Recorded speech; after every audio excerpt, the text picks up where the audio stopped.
Hello friends, welcome to crazy G K trick. तो आइए daily current affairs की series को आगे बढ़ाते हैं और आज के इस वीडियो में 1 जून 2023 के सभी इंपॉर्टेंट करंट अफेयर्स को एक एक करके यहाँ पर हम डिस्कस कर लेते हैं। वीडियो को एंड तक देखिएगा, पसंद आए तो लाइक और शेयर कर दीजिएगा, साथ ही साथ चैनल को भी सब्सक्राइब कर लीजिएगा।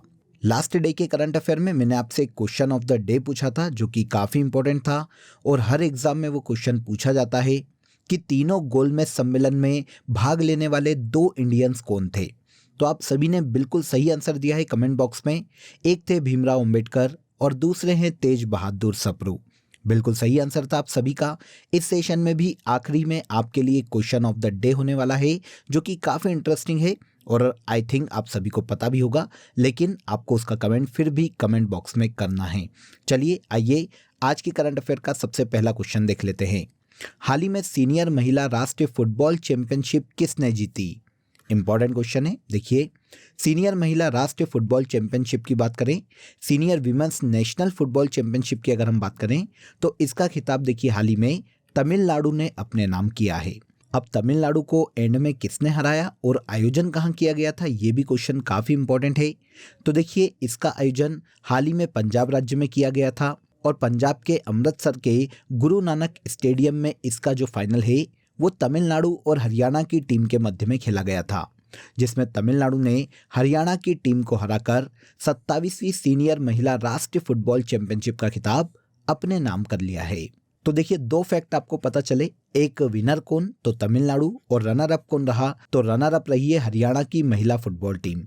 Senior women national football championship में देखिए अब तक सबसे ज़्यादा दबदबा मणिपुर की फुटबॉल टीम का रहा है, जिसने देखिए 26 चैंपियनशिप में से 21 चैंपियनशिप का खिताब अपने नाम किया है।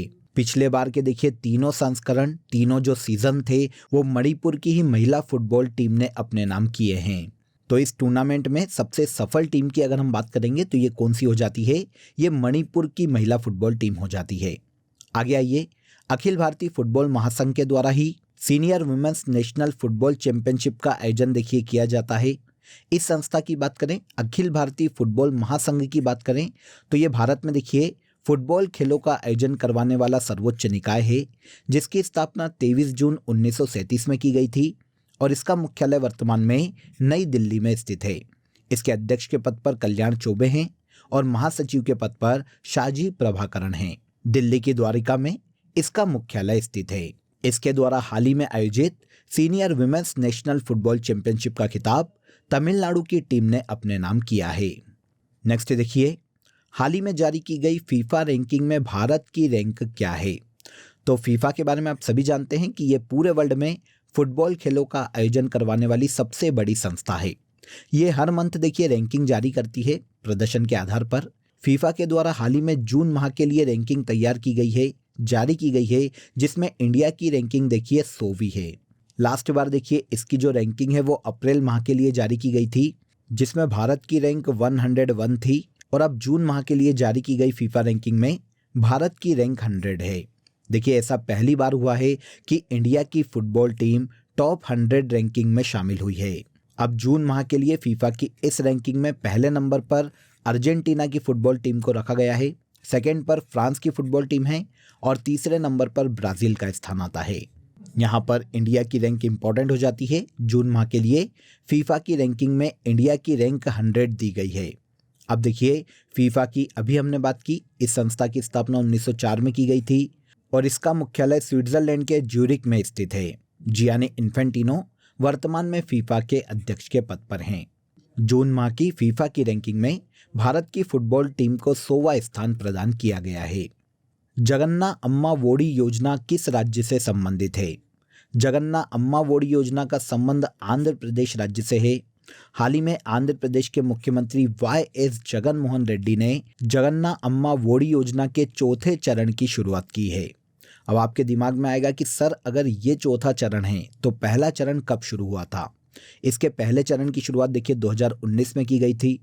अब योजना किससे रिलेट करती है, किसके कल्याण से संबंधित है? अगर हम इसकी बात करें तो राज्य में ऐसी माताएं जो कि अपने बच्चों को स्कूल भेजती हैं, उन माताओं पर स्कूल का खर्चा, जो बच्चे स्कूल जाते हैं, जो भी उनको एसेसरीज चाहिए, जो भी उनका खर्चा है, फीस वगैरह, उसका खर्चा उनकी माता पर ना आए, इसीलिए अम्मा ओडी योजना की आंध्र प्रदेश गवर्नमेंट ने शुरुआत की है। इसके तहत देखिए, हर माता को जिनके बच्चे स्कूल जाते हैं 15,000 रुपये की आर्थिक सहायता प्रतिवर्ष प्रदान की जाती है। 2019 में जो शिक्षा का सत्र था वहाँ शुरू की गई और अब 2023 में इसके चौथे चरण की शुरुआत की गई है। इस योजना को आंध्र प्रदेश में लागू करवाने के उद्देश्य से देखिए, राज्य की सरकार ने 26,067 करोड़ रुपए का प्रावधान इस योजना के लिए बजट में किया है। योजना का नाम आपको पता चल गया, जगन्ना अम्मा ओडी योजना। पहली बार लॉन्च की गई 9 जनवरी 2019। एडवांटेज किसको मिलेगा? तो ऐसी माताएं जो अपने बच्चों को स्कूल भेजती है, उन माताओं को वित्तीय सहायता उपलब्ध करवाने के उद्देश्य से आंध्र प्रदेश गवर्नमेंट के द्वारा इस योजना को लॉन्च किया गया है। अब देखिए, अगर हम आंध्र प्रदेश की अदर स्कीम्स की बात करें जो कि अलग अलग सेक्टर में चलाई जा रही है, तो जगन्ना विद्या दिवेना योजना, जगन्ना मत्स्यकारा भरोसा योजना, जगन्ना चेबूदम योजना और जगन्ना वास्थी दिवेना योजना, ये सभी योजनाएं आंध्र प्रदेश की अदर स्कीम्स हैं जो कि अलग अलग क्षेत्र में चलाई जा रही है। यहाँ पर हमारा क्वेश्चन जगन्ना अम्मा ओडी योजना से था, किस राज्य की योजना है? तो ये आंध्र प्रदेश राज्य की योजना है। आगे आ जाइए, एशियन कबड्डी चैंपियनशिप 2023 का खिताब किसने जीता है? देखिए, कबड्डी की बात करेंगे तो हमेशा इंडिया का ही दबदबा कबड्डी खेल में रहता है, आप सभी जानते हैं। इसीलिए एशियन कबड्डी चैंपियनशिप 2023 का भी खिताब इंडिया की कबड्डी टीम ने अपने नाम किया है। हराया किसको और आयोजन कहाँ किया गया था, इसकी बात करें तो देखिए, एशियन कबड्डी चैंपियनशिप 2023 का आयोजन हाल ही में दक्षिण कोरिया के बुसान शहर में किया गया था। फाइनल में इस चैंपियनशिप में इंडिया की कबड्डी टीम ने ईरान को हराकर 8वीं बार इस खिताब को अपने नाम किया है। अभी तक देखिए 9 बार इस खिताब का आयोजन किया जा चुका है, जिसमें से 8 बार सबसे ज़्यादा इंडिया की कबड्डी टीम ने इस खिताब को अपने नाम किया है। एक बार कौन जीता, ये आपके दिमाग में क्वेश्चन आएगा, तो इसका आंसर आपको आगे मिलेगा। देखिए, भारत ने यह खिताब 8वीं बार अपने नाम किया है। इस प्रतियोगिता में जो भारतीय कबड्डी टीम थी उसके कैप्टन पवन सहरावत थे। 2023 में दक्षिण कोरिया के बुसान में आयोजित इस चैंपियनशिप में टोटल 6 टीमों ने पार्टिसिपेट किया था, जिसमें ईरान, जापान, कोरिया, चीन, ताइवान और हांगकांग की टीम थी। यहाँ पर देखिए, मैंने आपको पूरा चार्ट दिया है। 1980 में इस एशियन कबड्डी चैंपियनशिप की शुरुआत की गई थी और इसका आखिरी बार नवा सीजन आयोजित किया गया है 2023 में, जो कि इंडिया ने अपने नाम किया है। देखिए, 8 बार इस खिताब को इंडिया ने अपने नाम किया है। केवल 2003 में ये जो खिताब है ये ईरान की टीम ने अपने नाम किया था। बाकी की जितनी भी चैंपियनशिप है, बाकी के जितने भी सीजन हुए हैं, वो इंडिया की टीम ने अपने नाम किए हैं। शुरुआत कब की गई? तो एशियन कबड्डी चैंपियनशिप की शुरुआत 1980 में की गई थी। 2023 में इंडिया ने ईरान को फाइनल में हराकर एशियन कबड्डी चैंपियनशिप का खिताब अपने नाम कर लिया है। हाल ही में महाराष्ट्र के इतवारी स्टेशन का नाम बदलकर क्या करने का फैसला किया गया है? देखिए, उत्तर प्रदेश गवर्नमेंट और महाराष्ट्र गवर्नमेंट लगातार प्लेसेस के नाम बदलती जा रही है। इसी क्रम में महाराष्ट्र की गवर्नमेंट ने घोषणा की है कि वो अपने यहाँ पर स्थित इतवारी स्टेशन का नाम बदलकर सुभाष चंद्र बोस इतवारी स्टेशन करने वाली है। आंसर डी हो जाएगा।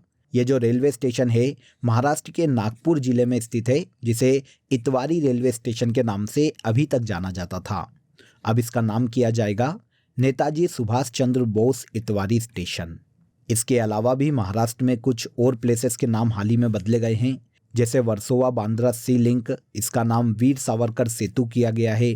अहमदनगर का नाम बदलकर अहिल्या देवी नगर किया गया है और औरंगाबाद का नाम बदलकर छत्रपति संभाजी के नाम पर रखा गया है, छत्रपति संभाजी नगर।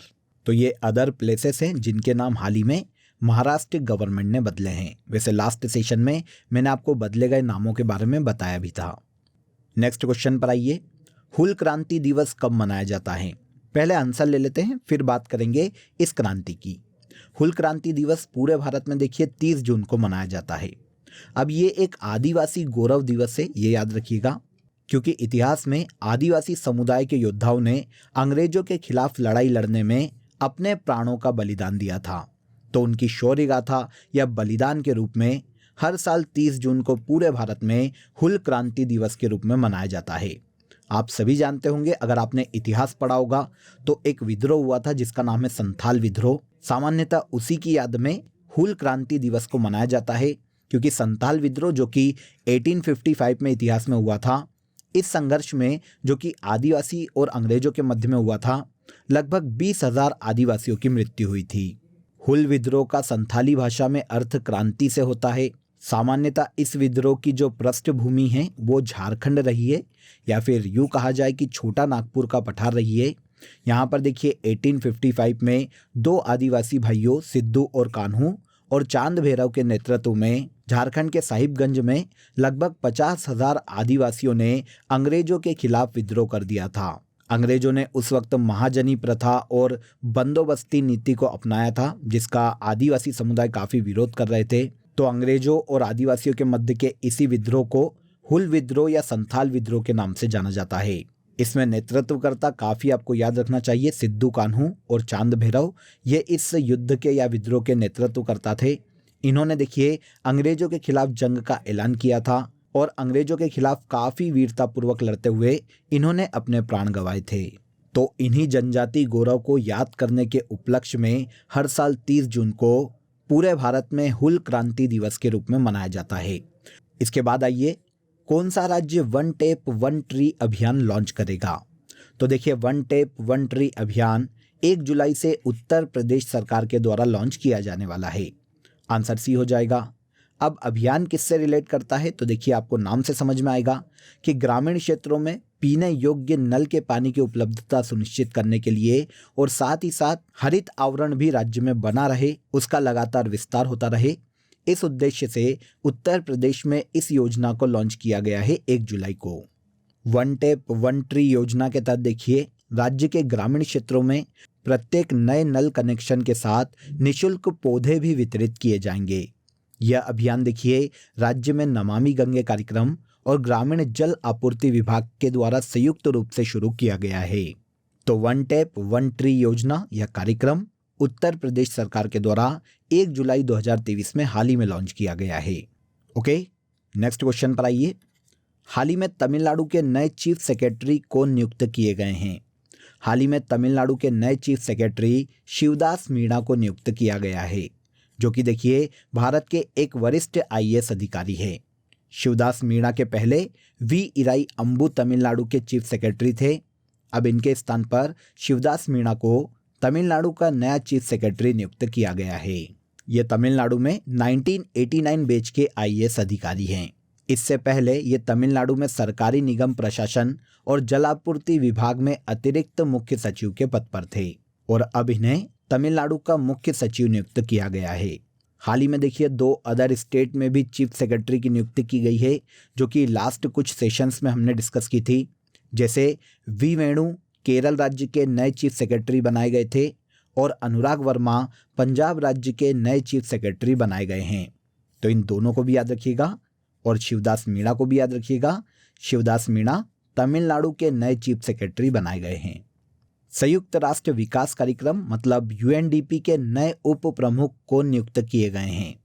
UNDP के नए डिप्टी चीफ के पद पर जू हायोलियांग को नियुक्त किया गया है। नाम से समझ में आ जाएगा कि ये चीनी व्यक्ति हैं, चीनी नागरिक हैं। इन्होंने देखिए एक भारतीय का स्थान लिया है जिनका नाम है उषा राव मोनारी। चीन के जू हाओलियांग के पहले देखिए भारत की उषा राव मोनारी UNDP के डिप्टी चीफ के पद पर थी और अब इनके स्थान पर चीन के जू हाओलियांग को UNDP का डिप्टी चीफ बनाया गया है। अब देखिए यहाँ पर बात हो गई डिप्टी चीफ की, तो बात आता है कि चीफ कौन है। तो देखिए इस संस्था के प्रमुख की बात करें तो अचिम स्टेनर वर्तमान में UNDP के अध्यक्ष के पद पर हैं। UNDP जो कि यूनाइटेड नेशन की एक अनुषंगी संस्था है, ये देखिए विश्व में गरीबी को कम करने या विश्व में इंफ्रास्ट्रक्चर विकास के लिए सहयोग देने वाली यूनाइटेड नेशन की संस्था है। इस संस्था की स्थापना 1965 में की गई थी और इसका मुख्यालय न्यूयॉर्क में स्थित है। यहाँ पर एक फैक्ट ये भी याद रखिएगा कि ह्यूमन डेवलपमेंट इंडेक्स जो है वो UNDP के द्वारा ही जारी किया जाता है। वर्तमान में इसके अध्यक्ष के पद पर अचिम स्टेनर है और अब चीन के जू हाओलियांग इसके डिप्टी चीफ नियुक्त किए गए हैं। इसके बाद आज के करंट अफेयर का सबसे लास्ट क्वेश्चन देखिए।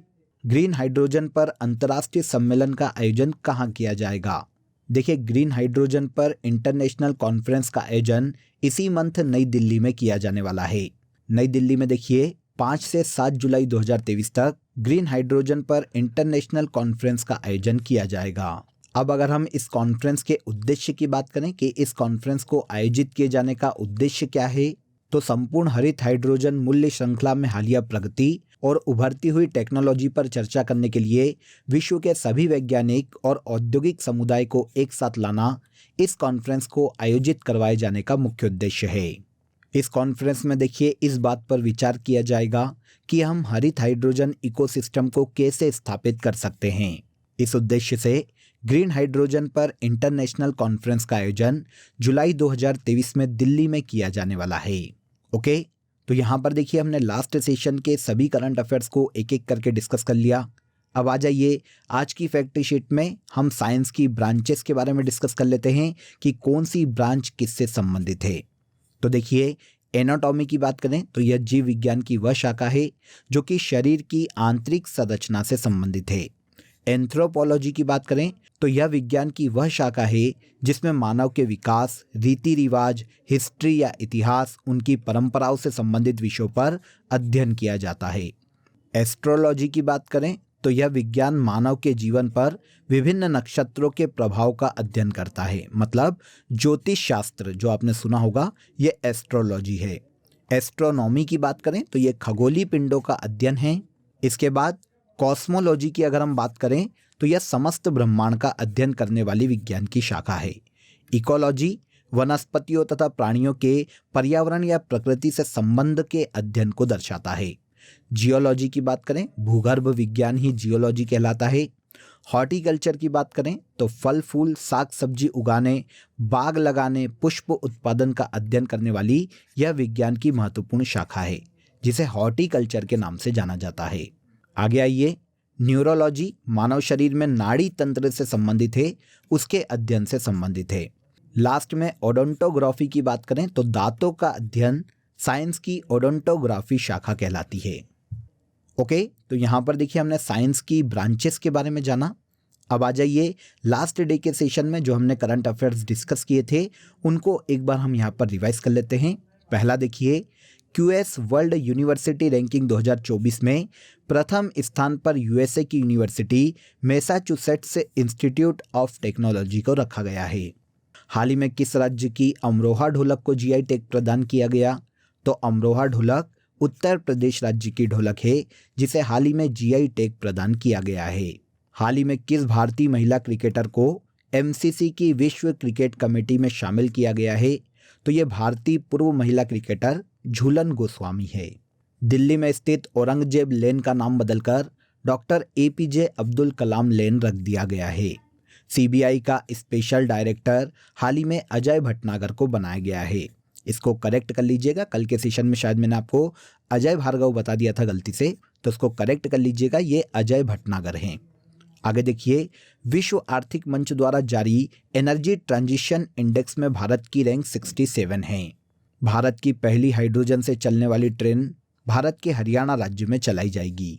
आगे आइए, पीएम प्रणाम योजना का संबंध एग्रीकल्चर से है। Non cooperation in India, non violent strategy and protest नाम की पुस्तक इतिहासकार डेविड हार्डिमन के द्वारा लिखी गई है। लास्ट देखिए, ब्रिटिश गवर्नमेंट द्वारा किसे पॉइंट्स ऑफ लाइट्स अवार्ड से सम्मानित किया गया है? तो ब्रिटेन की गवर्नमेंट के द्वारा हाल ही में points of light award Rajinder Singh Datt को दिया गया है, जिन्होंने सेकेंड वर्ल्ड वॉर में ब्रिटेन की ओर से पार्टिसिपेट किया था और सेकेंड वर्ल्ड वॉर के जिंदा बचे अंतिम सिख सैनिक हैं। क्लियर? तो यहाँ पर देखिए हमने लास्ट सेशन के सभी करंट अफेयर्स को भी डिस्कस कर लिया, एक बार यहाँ पर हमने रिवाइज कर लिया। अब आ जाइए, आज के लिए आपका क्वेश्चन ऑफ द डे है, हॉर्मुज जल संधि कहाँ अवस्थित है? कमेंट में ज़रूर बताइएगा कि इसका आंसर क्या है। सेशन कैसा लगा ये भी बताइएगा।